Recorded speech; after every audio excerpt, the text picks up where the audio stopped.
with us. She's going to be talking about the Mediterranean diet.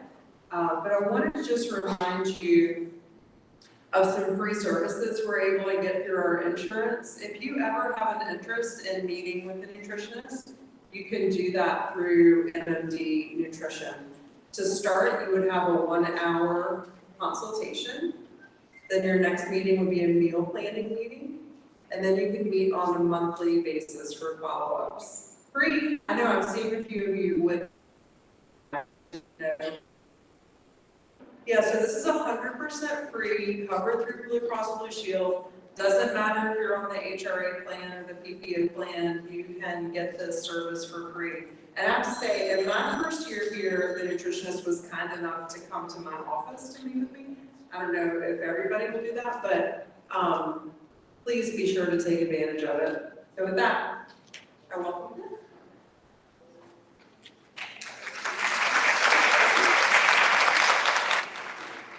Hello, good afternoon, and thank you so much for having me. Today, I am going to talk about the Mediterranean diet. Before I start, I want to talk a little bit, introduce myself.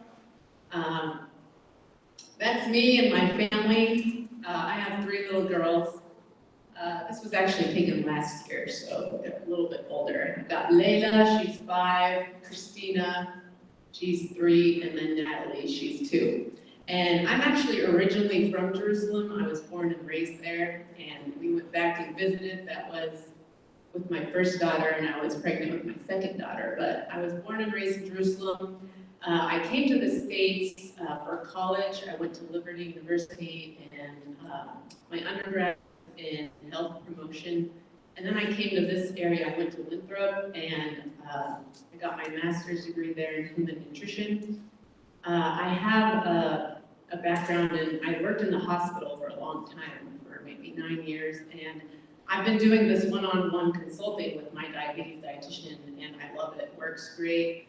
I can help people, change their lifestyle. We look at labs. It's great. It's a relationship, and we can work together, kind of achieve your health goals. All right, the Mediterranean Sea. Do we have any geography teachers here? What countries kind of remind you of the Mediterranean Sea? Which ones? We've got Greece, there's Italy, Lebanon, Israel. Now, all those countries border the Mediterranean Sea, and in 1958, there was a researcher that started this study called the 7-Country Study. And his hypothesis was that lifestyle has a big effect on your risk for disease. And they did find that those countries that border the Mediterranean Sea, especially Greece and the island of Crete, well, somehow these people lived longer and they had less disease. So what was it about those people in those countries, and what did they do for them to have less risk of disease? So from that original study, where they found it was the 7-country study, it was the United States, Japan, Greece, and they did find, again, that those people just had lower risk of disease. And since that initial study, there have been thousands of studies that just showed some benefits of this Mediterranean lifestyle. It's not necessarily a diet, it's a lifestyle. And I like to push lifestyles. I'm not that into diets because, I don't like the restriction of it. I like the lifestyle. And so if you even look at that PediMed study in 2013, I find it so interesting that they actually found that it reduced the risk of developing diabetes, even in people who didn't have diabetes initially. And if you're very interested, just look up some Mediterranean studies. They're just hundreds of thousands. So these are just some benefits that over the years, in the past half century, the literature has shown that it can prevent cancer, reduce bad cholesterol, enhance memory. A big one is relieve inflammation. So as we know, most diseases start by inflammation. So anything that reduces inflammation, we want to include that in our diet. So what's in this plan, you ask me? Tell me more about it. So a lot of whole grains, and of course, fruits and vegetables, legumes, a little less of red meat, protein is mostly fish, red wine in small amounts. Next slide. A lot of water, minimally processed foods, and olive oil is the predominant fat in this diet. A lot of herbs and spices, sugar from natural sources, and then smaller plates, and eating together, and eating slower. So I know we live in a fast-paced society, but we like to emphasize eating together because eating is also a social aspect. So at least, once a day, eating with the family or meeting a colleague for lunch. There's this bonding, there's this community aspect of eating that actually benefits health. It's kind of interesting because even, when they study the blue zones, the blue zones where people live longer, what do they do? Well, there's always this emphasis on community. So I know we were busy and we gotta go, but there's this beauty of dining with each other. And these smaller plates, as you can even see in the picture, that was actually in Tel Aviv. People are just dining together, little smaller portions. So I would highly recommend that, just to enjoy meals with others. So this is just kind of like a visual of the Mediterranean diet pyramid. And we'll go slowly, from the bottom up. But as you can see on the bottom here, the first one is, again, be physically active and enjoy meals with others. And we're gonna go step by step and kind of talk a little more about each of these. All right, so physical activity. It's like move as much as you can and find something that you find enjoyable, whether it's dancing, whether it's tennis, whether it's basketball, anything that you will do. So, yoga, Pilates, those are kind of just anything that you will do. It's all going to benefit your heart and benefit your body. Take advantage of the stairs. It's like if you don't have wheels, you don't have anything, just run up the stairs. It's an easy, get your heart rate up. And then try strength training a few times a week. Now, there's benefits to strength training, not just to, bulk up your muscles, but it protects your bones, especially, for women, the peak bone mass is at 30, and then after that, we kind of start losing bone. So we want to do anything that will protect our bone mass. So strength training helps with that, and it also helps with balance and coordination. So including some strength training also helps with your overall wellness. So you want the aerobic activity, and then you want the strength. So, even if it's just little small weights, it can still help build your muscle. And again, enjoying the meals with others. All right, you're not going to have a dietitian come here without me talking about fruits and vegetables, of course. So I like this visual because, I tell my kids to eat the rainbow, and it's not, the Skittles or the M&Ms, but it's the natural colors that are found in plants. The plants are just full of, these bioactive elements, the antioxidants. Again, these are anti-inflammatory. So all these colors are kind of like what the plants use to fight off their own diseases. So they produce these chemicals. You've got lycopene, anthocyanin, all these elements that fight disease. So let me include as much as I can in my diet because, you want to fight off those free radicals. You want to fight off anything that's going to damage our cells. And these are your best tools to do that. And you can just vary them, add as many as you can. We like to tell our clients, try to include half of your plate. So if for lunch, you're having a sandwich, try half of your plate to be filled with some sort of vegetable. And, in the evening, try to cook, some Brussels sprouts, broccoli, at least including half of your plate of the vegetables. and then we like to do a quarter of your plate of protein and then a quarter of a whole grain starch. All right, so legumes. Does anyone know what legumes are? It's a funny word, but so these legumes are basically our beans. We've got, the black beans, kidney beans, chickpeas, hummus is made out of chickpeas and tahini. These little legumes, which are also called pulses, are kind of like a nutrition powerhouse. It's got protein in it, it's got carbohydrate, but the very interesting thing about the protein that's in it, it's got 0 cholesterol. And so you can get your protein without getting the animal cholesterol. And so when you pair some of these pulses with a good source of whole grain, you can get all your amino acids without eating animal protein. Plus you get the fiber and you get, the folate, the manganese, and it helps just with controlling your blood sugar and your body weight. So we tell people to kind of try to include, half a cup. If you're eating a salad, sprinkle some kidney beans or some chickpeas. Its properties are so unique because it also carries, cholesterol and sugar outside of your body. So these are kind of things that you want to include in your diet. Try some hummus or, lentil salad.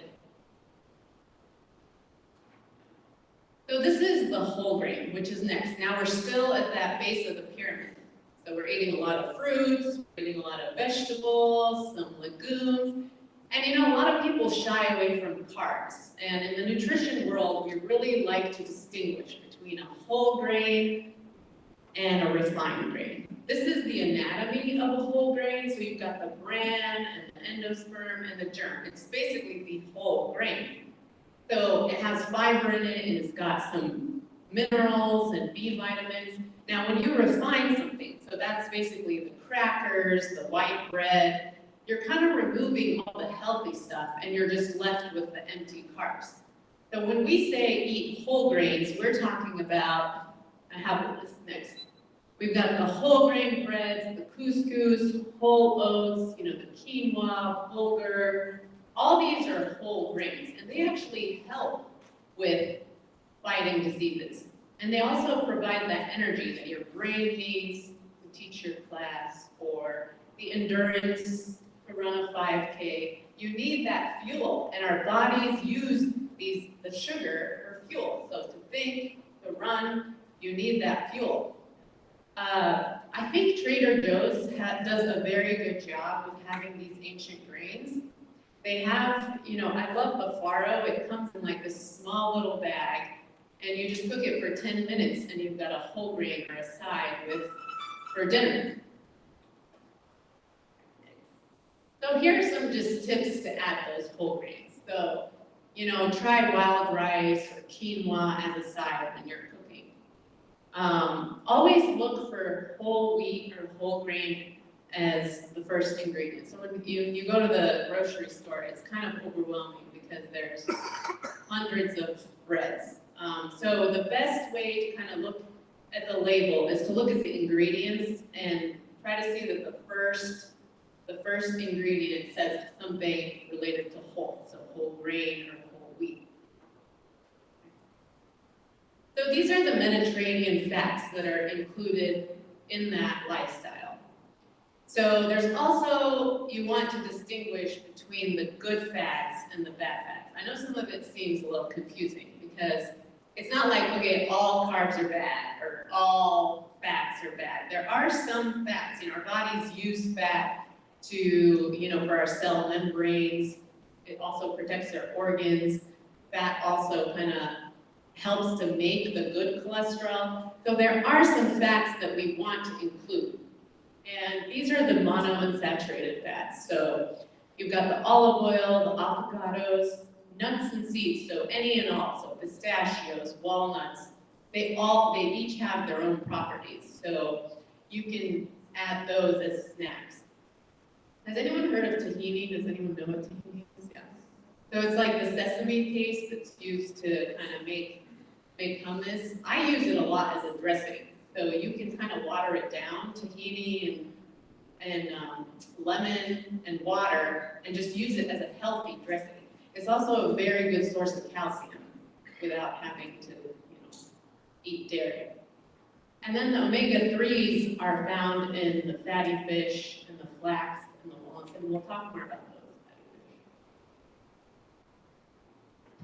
All right, so this is a little more about olive oil. So again, it's anti-inflammatory, antioxidant, also lowers your bad cholesterol. So we know that there's the LDL, which is the bad cholesterol, and then the HDL, which is the good cholesterol. So we want things that raise our HDL and then lower the bad cholesterol. So that's another good thing about exercise as well, is that it raises the HDL.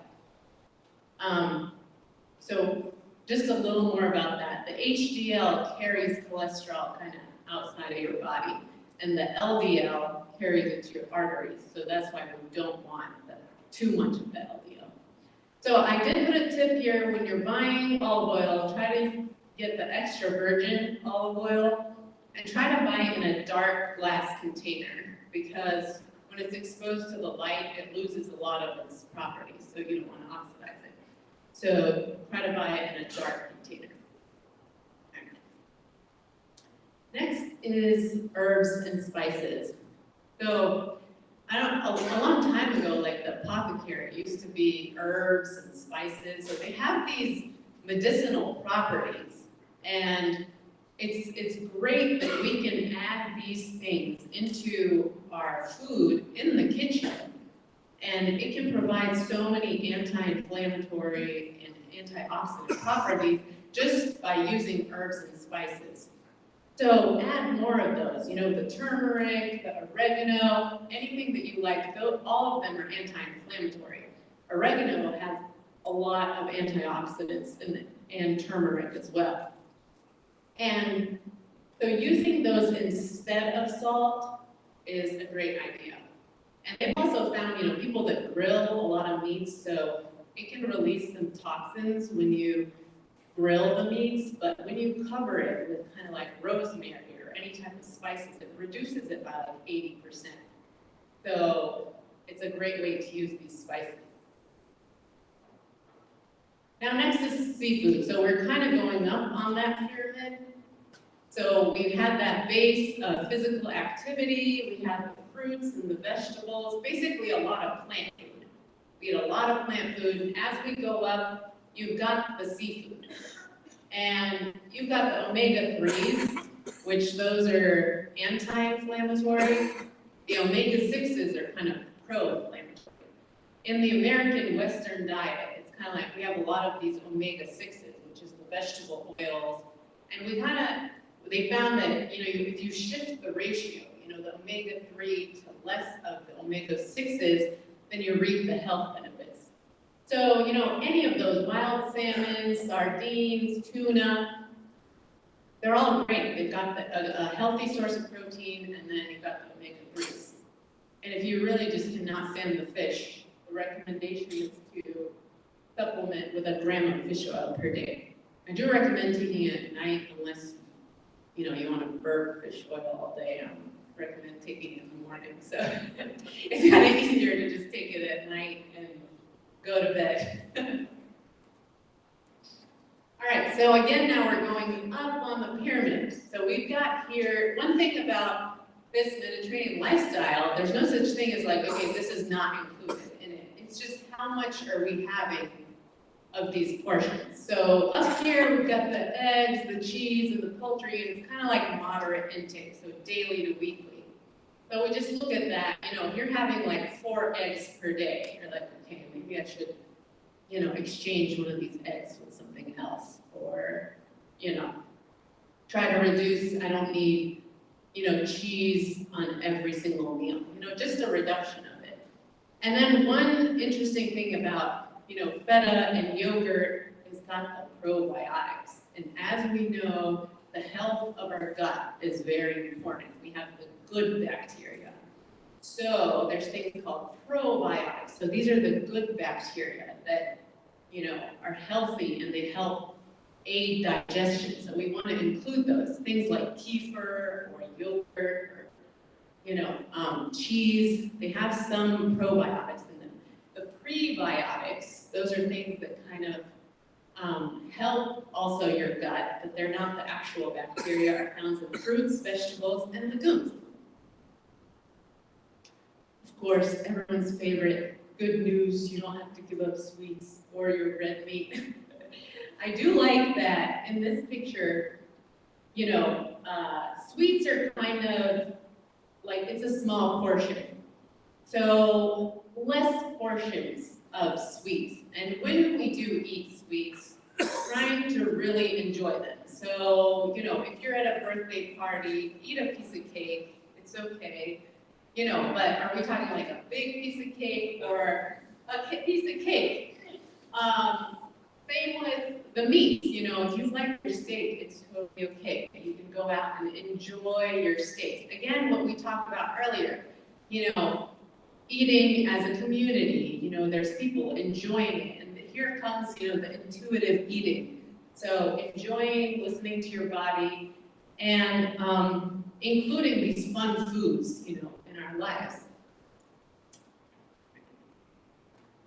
All right, now it's time with the wine. So in the Mediterranean way of living, they could include some wine, and it does have some benefits. I don't know if you've heard of resveratrol, it's found in wine. It's an antioxidant. But people in the Mediterranean region drink it with meals, and that's the best time to drink the wine, is with meals. There's kind of this association of how the fat from food is digested along with the red wine. But the most important thing is, with the wine, is the moderation. So if you're drinking a whole bottle, you're kind of canceling out the whole health benefits, forget about it. It's up to 5 ounces per day for women and up to 10 ounces a day for men. So moderation is very important. So don't go and tell people, my dietitian told me to drink as much as I want because it's good for me. So the moderation is key. All right, so how do we adapt this Mediterranean diet here in Charlotte? If you look at the list, maybe you can find 1 or 2 things. You're like, okay, I think I can do this, or let me try this. Something like, try a black bean burger sometimes. Not every time, still have a cheeseburger, but every once in a while. Or try to add in some hummus, into your diet. Or, maybe I'm like, oh, I can add in some kidney beans. It's gonna give me some health benefits. Or, choose nuts. I like to keep around the house, as I said, I have like 3 little girls, so I just have an array of, fruits out, try fresh fruits. I try to just go to the farmer's market or Trader Joe's and just get a variety of them. So those are excellent snacks, the fruits. And then in the pantry, just having all kinds of nuts, pistachios, have them in your desk, just get a bag, and if you're a little hungry, a handful of nuts is a lot better than chips or cookies.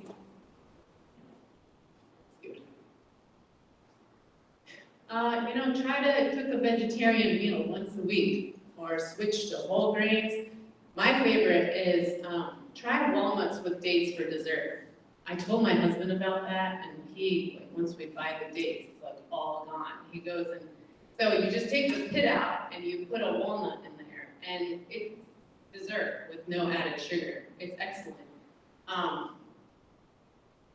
See what else? Change the amount of meat consumed. Try a leaner, smaller portions, or add a lot of vegetables when you do cook meat. We've got a few choose this, not that. So you've got the water instead of the soda, of course. And then, as I said here, try a handful of these nuts that are rich in, antioxidants. You've got the good, healthy fats. These are the monounsaturated instead of course, all the yummy other stuff. Wow. I did put here, as we get to the end, so just some quick breakfast meal ideas that kind of follow the Mediterranean way of living. So you can do some yogurt with some berries and nuts for 3 cured or so, or, you know, an egg with avocado, oatmeal. All those are excellent choices and they're very quick. My favorite, I do the whole grain toast all the time. I actually use this Ezekiel bread. My husband thinks it tastes like cardboard, but I love it because it's got 0 added sugars, it's the sprouted grains, and you know, when I'm in a hurry, I just pop one in there. You know, sometimes I put cheese, sometimes an avocado, but it's kind of a quick morning meal.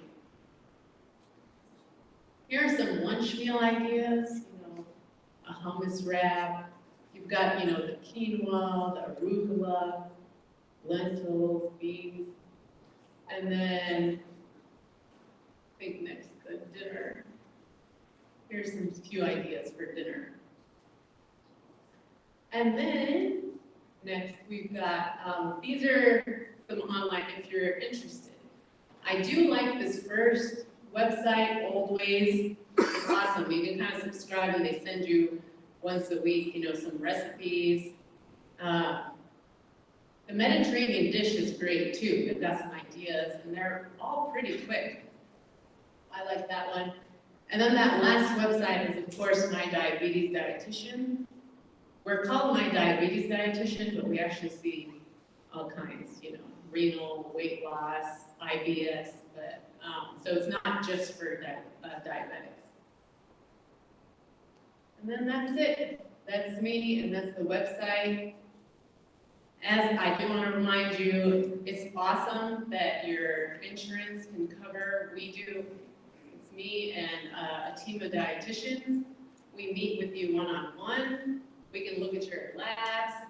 If we can set goals, whether it's lowering your cholesterol, whether it's, you know, you have pre-diabetes, whether you just want to lose a few pounds, or, you know, you want to choose a healthier lifestyle. We cater it all to your personalized goals. So we can look at your past medical history, and it's awesome that it's covered by your insurance.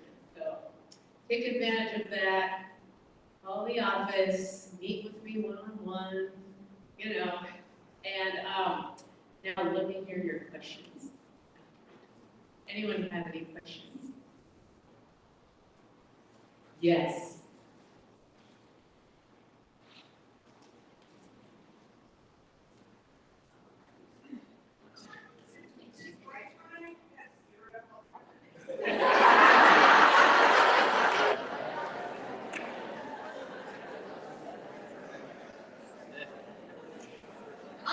I think moderation is key as well. I know the studies they've done a lot more on the red wine because obviously, you know, you've got the resveratrol. I think you're okay if you enjoy it. It's all about moderation. I really think it's the key, you know. Even the red wine, I'm like, don't bring 2 bottles and say, I told you to do so. Any other? I know that genetics plays a big part in health, diseases and stuff. In your studies of health diets for different people, have you noticed any correlation between, say, ethnicity and types of diets? Yes, so there's always that genetic factor. So some people are just prone to certain things. So, I mean, even me, both my parents have diabetes. So it's good to know, and yes, there's times, you know, we're genetically prone, like even with body types. Some people are, you know, genetically prone to be bigger, or smaller, or more athletic. So yes, there's always that genetic factor. But there's that big portion that we can control, which is the lifestyle. So sometimes, you know, we'll just say, okay, given that you're African American, given that you're from Mediterranean descent, because each, you know, the genetic factor, yes, it does contribute to certain things. So do you guys make adjustments on that? Yes, yes, yes. There's always the adjustment for that, or sex, or age, of course, yes. Any other questions? Just a quick question, maybe for Beth. Do we get any points if we sign up for the dietitian once a month? Yes, give them some points. Go ahead, carry on. Yes, it's a wellness thing. That's right. All right, any Any other questions? Oh, yeah.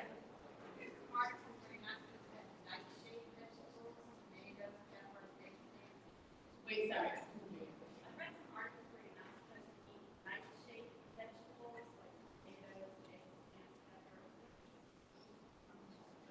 So everybody, okay. Okay, so she heard that there are certain vegetables that you shouldn't eat. So I will say that depending, for the general population, any and all vegetables are extremely healthy. Eggplant, tomatoes. Okay, now if someone comes in and they have kidney disease and their potassium levels are high, so that's where the personalization comes in, where you have to reduce potassium. So not everything applies to everyone, but for the general population, all fruits and all vegetables are excellent. So they don't contribute to any inflammation. It's just, obviously some people have IBS, and then, we start to tell them to limit things with, FODMAPs. Any other questions?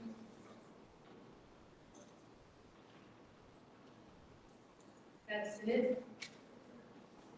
All right.